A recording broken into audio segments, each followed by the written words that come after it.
Hello beautiful people, it's Derryn here from Art by Derryn with another ArtStart Christmas DIY. Together, let's make some Christmas flower wreaths.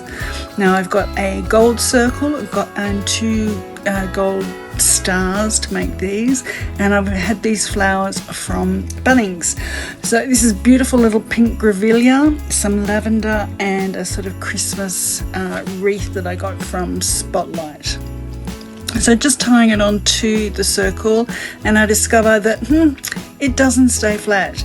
It sort of spins forward, so I had to put a piece of paint stick behind it, and I'm using raffia to wrap around that, and then I secure it with some super glue.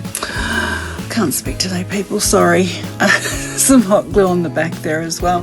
Now with the star, what I did, I wrapped it with raffia the same way, just made the arrangement just a little bit different, and I also attached both limbs. You can see both little bits of that pine. I've attached it on either side, and that seemed to stop it all from moving forward. Again, with the small one, I've grabbed the smallest piece of Grevillia and just a little bit of greenery. I tried wrapping it with florist tape to see if it was any better. It wasn't, so I just went back to the raffia and that held it on.